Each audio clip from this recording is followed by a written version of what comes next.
Welcome back to the Caregivers Coaching Corner. If you've been here before, you know that I'm Dementia Coach Diane, both a life coach and a caregiver for my husband Ben, who's living at home with Lewy body dementia.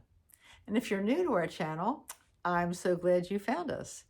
And especially for this particular series, because this is all about how to communicate with compassion for our loved ones and with our loved ones who are living with cognitive changes.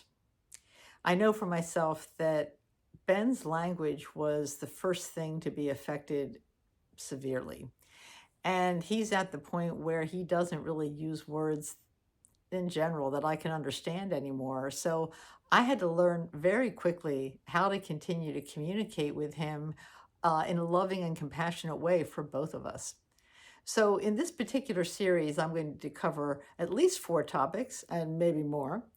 But first of all, why words aren't working when we're trying to communicate and what to do instead. How to step into their world instead of trying to insist that they step into ours. How to preserve their abilities by showing versus telling our loved ones what to do or doing it for them. And then how to show up differently as a caregiver, which actually helps to reduce frustration for you and for them and creates more peace for all. So I hope you'll stay for the whole series, but let's get going with the first one, which is all about why words aren't working and what to do instead. And one of the things that struck me when I was first going through these changes with Ben was a very simple but powerful formula, which is the 7%, 93% rule. And this is true whether your loved one is living with dementia or not. But when we're communicating with another person, only 7% of our message, what we're trying to communicate, is actually communicated with the words that we use.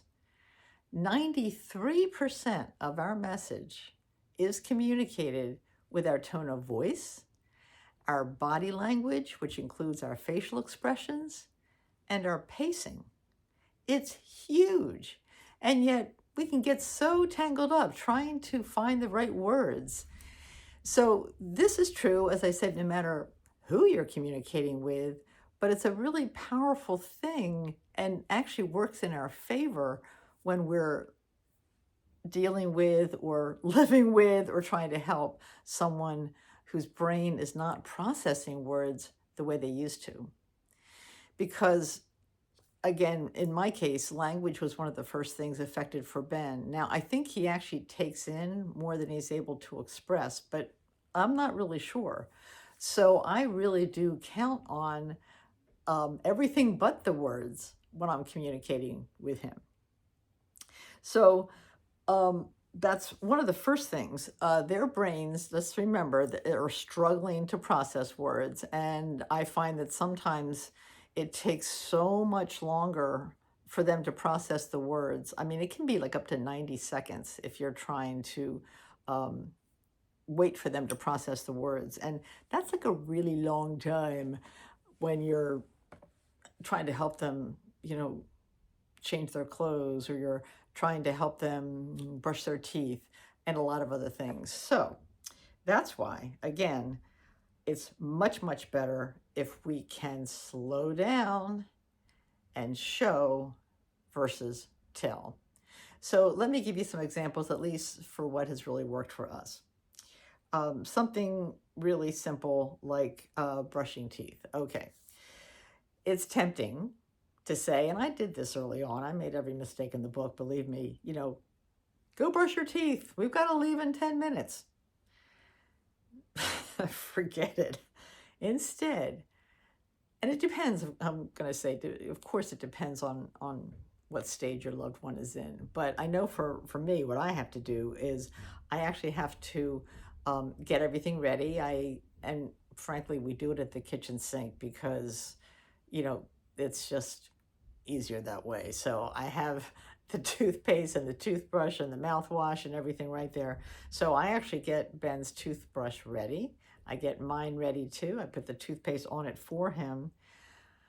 I ask him to come over and stand beside me at the sink. And again, a lot of times I'm just gesturing. I make eye contact with him. I hand him the toothbrush, and then I do say, let's brush our teeth. And then I start to brush mine at the same time. And we do it slowly, and oftentimes he'll take the toothbrush and he'll start to walk around with it. So I often will follow him because otherwise I find toothbrushes and toothpaste ending up in places where I prefer not to have toothpaste. But at least when he sees what I'm doing, he'll often follow my lead.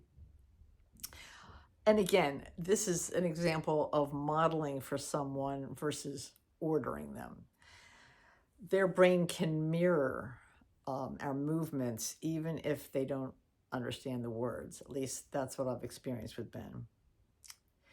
Another example is getting dressed. Again, the simplest things that used to, well, we all just used to take it for granted. And early on, I was able to lay the clothes out for Ben, and then I would point to which one to put on first, or I would hand him what to put on first, and we would do it in the same order every time.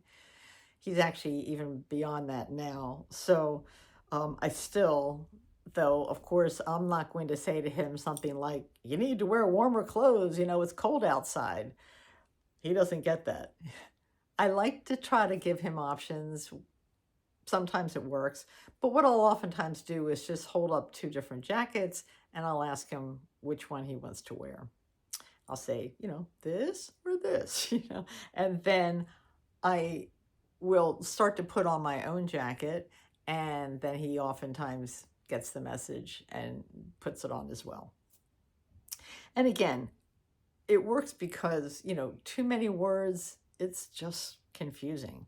Whereas showing keeps it visual and simple. Eating meals. Once again, I know that early on I would get his meal all ready and I was always the cook. So in some ways that made it easier for me. I didn't expect him to get his own meals. But instead of saying, come eat your dinner, it's getting cold, I actually I get both of our meals ready at the same time. And we oftentimes start with something cold because like a salad, or coleslaw or something. And I'll put one dish down at a time. That also minimizes confusion, keeps it simple. I put the first course down for both of us with the silverware beside it. And I sit down with him.